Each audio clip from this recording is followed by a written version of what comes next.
रुकेगी, और जब तक घूसखोरी नहीं रुकेगी तब तक घुसपैठ नहीं रुकेगी। कितने भी संगठन बन जाएं, आप घुसपैठ रोक ही नहीं सकते। घुसपैठ कराने वाले हमारे अपने हैं।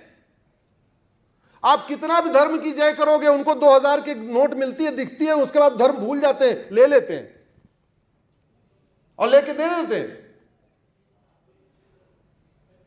भ्रष्टाचार को देशद्रोह घोषित करना पड़ेगा। भाई, फर्जी डॉक्यूमेंट बनाने के लिए 10 से 20 साल की सजा का कानून बनाइए। जहां आधार बनता है वहां एक बड़े से अक्षरों में लिखा रहे, फर्जी आधार बनाना, फर्जी आधार बनवाना गंभीर अपराध है, पकड़े जाने पे 10 से 20 साल सजा होगी। कोई बनाने जाएगा क्या और कोई बना के देगा क्या? नहीं। जहां जहां आरटीओ ऑफिस है लिख दीजिए, फर्जी डीएल बनवाना, फर्जी डीएल बनाना, दोनों सीरियस क्राइम है, पकड़े जाने पे 10 से 20 साल सजा होगी। जहां जहां राशन कार्ड बनता है बड़े बड़े अक्षरों में लिख दीजिए, फर्जी राशन कार्ड बनवाना गंभीर अपराध है, पकड़े जाने पे दोनों को 10 से 20 साल सजा होगी। न कोई बनवाने जाएगा न कोई बनाएगा। जहां जहां ड्राइविंग लाइसेंस बनता है वहां नोटिस लगा दीजिए। अल्टीमेटली पहले जो अल्ट्रासाउंड होता था, जहां प्रेगनेंसी की टेस्टिंग होती थी, वहां नोटिस नहीं होती थी।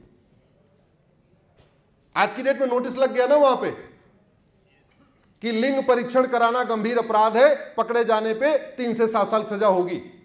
पहले से कुछ कम हुआ कि नहीं? टेस्ट कराना कम हुआ कि नहीं?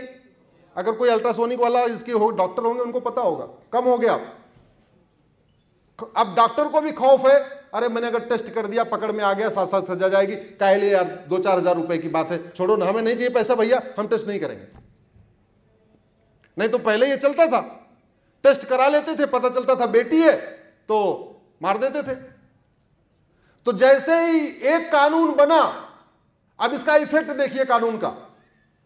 जैसे ही लिंग परीक्षण कराना गंभीर अपराध बना, लिंग परीक्षण बंद हुआ, लिंग परीक्षण बंद हुआ, बेटियों की हत्या बंद हुई, तो जो रेशियो था 850 और 1000 का, वो बढ़ के 930 और 1000 हो गया।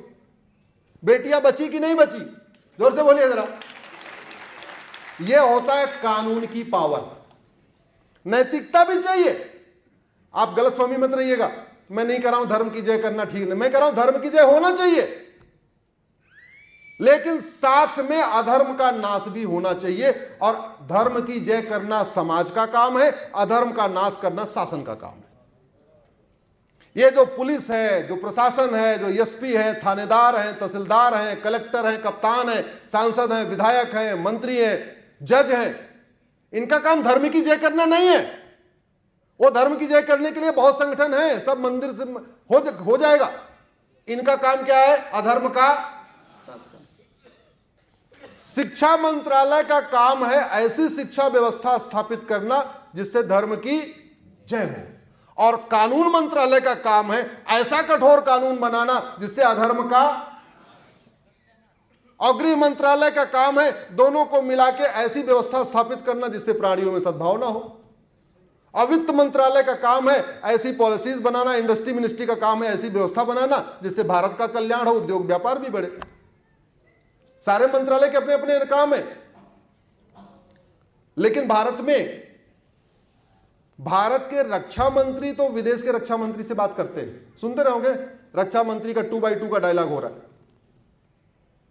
आज तक आपने कभी सुना कि भारत के कानून मंत्री सिंगापुर के कानून मंत्री से डायलॉग कर रहे हो कि भैया आपके यहां क्या ऐसी व्यवस्था है कि ड्रग स्मगलिंग नहीं होती, ह्यूमन ट्रैफिकिंग नहीं होती है, आप क्या है? सुना आपने कभी?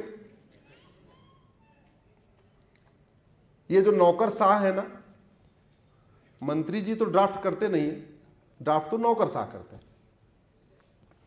जब इन नौकरशाहों को अपना घर बनाना होता है तो कम से कम 10 आर्किटेक्ट से बात करते हैं। 10 लोगों का अगल बगल जाके घर भी घूम घूम के आएंगे। विराट जी आपको पता होगा, आइडिया होगा आपको। 10 जगह देखेंगे और किसी एक घर की नकल भी नहीं करेंगे किसी एक के घर की बेडरूम की नकल करेंगे, दूसरे घर की ड्राइंग रूम की नकल करेंगे, तीसरे के घर के किचन की नकल करेंगे, चौथे के घर के वॉशरूम की नकल करेंगे और कोशिश करेंगे कि मेरा वाला घर सर्वोत्तम घर बने। यह कोशिश होती है कि नहीं? लेकिन जब भारत के लिए कानून बनाते हैं तब ये नहीं देखते कि सिंगापुर में क्या चल रहा है, जापान में क्या चल रहा है, कोरिया में क्या चल रहा है, चाइना में क्या चल रहा है, दुबई में क्या चल रहा है, अमेरिका में क्या चल रहा है। और उसका दुष्परिणाम आपको बताता हूं। उदयपुर में कन्हैयालाल की हत्या हुई और उसके कुछ ही दिन के बाद अमरावती में उमेश कोल्हे की हत्या हुई। लगभग उसी स्टाइल में हुई थी ना, चाकुओं से काट के मारा था उमेश कोल्हे को भी। कभी आपने अमेरिका में उमेश कोल्हे जैसी हत्या सुनी क्या? रूस में सुनी क्या? गूगल कर लीजिएगा, अभी नहीं सुना तो कोई बात नहीं, मेरे कार्यक्रम करने के बाद गूगल कर लीजिएगा कि ऐसा चाकुओं से गोद के 30 चाकू, 35 चाकू, 40 चाकू किसी ने मारा हो।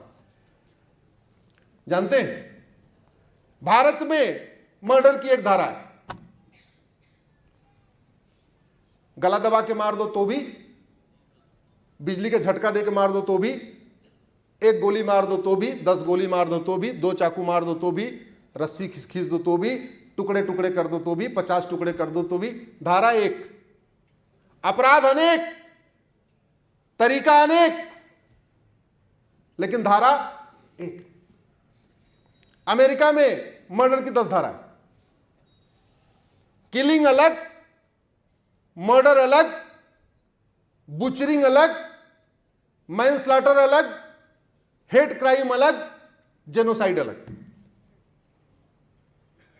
जब मैंने उमेश कोल्हे की हत्या को कंपेयर किया कि अगर उमेश कोल्हे जी की हत्या या कन्हैयालाल की हत्या अमेरिका में होती तो क्या होता, पहली बात नो बेल नो पैरोल। दूसरी बात $10 लाख का जुर्माना, क्योंकि वो मर्डर नहीं था, वो हेट क्राइम था, वो जेनोसाइड था, धर्म देख के मारा गया था, नफरत के आधार पे, धार्मिक नफरत के आधार पे मारा था। तो वो कैटेगरी में आएगा हेट क्राइम और जेनोसाइड के, और उसमें $10 लाख का जुर्माना, यानी 8 करोड़ रुपए का जुर्माना। तो कन्हैयालाल को 2 लोगों ने मारा था, जैसे ही वो दोनों को पकड़ते, वो फटाफट वीडियो तो उनको मिल ही गया था, उनका narco polygraph brain mapping test कर लेते, जो वीडियो में दिख रहा था वही बात उनके मुंह से उगलवा लेते टेस्ट करके, और सबसे पहला काम करते उन दोनों के ऊपर $10 लाख का जुर्माना लगा देते। भारत के हिसाब से 8 करोड़ रुपए हुआ, यानी दोनों से 16 करोड़ वसूलते और 16 करोड़ रुपए सबसे पहले कन्हैयालाल के परिवार को दे देते।